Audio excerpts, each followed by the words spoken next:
நம் ஆண்டவர் இயேசு கிறிஸ்துவின் நாமத்தினால் மகிழ்ச்சியும் சமாதானமும் நம் அனைவரோடும் இருப்பதாக. தானியேல் 4:23-26 முடிய.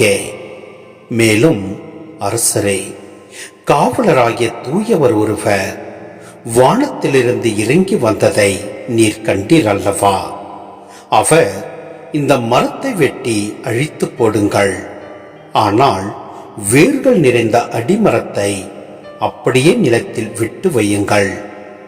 இரும்பாலும் வெண்கலத்தாலுமான சங்கிலியால் அது கட்டப்பட்டு வயல்வெளி பசும்புல் நடுவில் கிடக்கட்டும். வானத்தின் பனியால் அவன் நனையட்டும். 7 ஆண்டுகள் அவனை கடந்து செல்லும் வரை அவன் விலங்கோடு விலங்காய் திரிவான் என்று சொன்னதையும் கேட்டீர். அரசரே, இதுதான் உட்பொருள். என் தலைவரும் அரசருமான உமக்கு உன்னதரது தீர்ப்பின்படி நடக்கவிருப்பதும் இதுவே. மனித சமுதாயத்தினின்று நீர் விரட்டப்படுவீர். காட்டு விலங்குகளோடு வாழ்ந்து மாடு போல புல்லை மேய்ந்து வானத்தின் பனியில் நனைந்து கிடப்பீர்.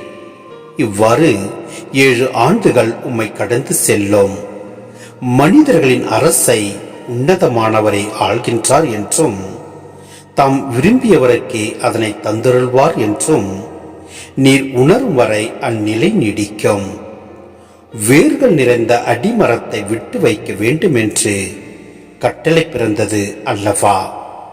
அதன்படி விண்ணக கடவுளே உலகை ஆள்கின்றார் என்பதை நீர் உணர்ந்தவுடன் அரசுரிமை மீண்டும் உனக்கு கிடைக்கும். சிந்தனை: எல்லோரும் நெபுகத்நேசர் மாவீரர் என நம்பினர். ஆனால் கடவுள் அவரை சாதாரண மனிதராக காட்டிவிட்டார். அரசரும் அறிவிழந்து விலங்குகளுக்கு ஒப்பாகலாம். கடவுள் நெபுகத்நேசரை சிறுமைப்படுத்தினார்.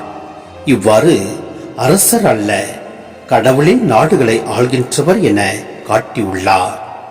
ஒருவர் எவ்வளவுதான் வலிமை மிக்கவராக இருந்தாலும் சுயநலமிக்க இருமாப்பு அவரிடமிருந்து கடவுளை முற்றிலும் அகற்றிவிடும்.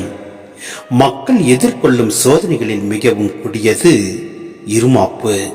எனவே சாதனைகள் புரியும் பொழுது பெருமை கொண்டு கடவுளை மறந்துவிடலாகாது.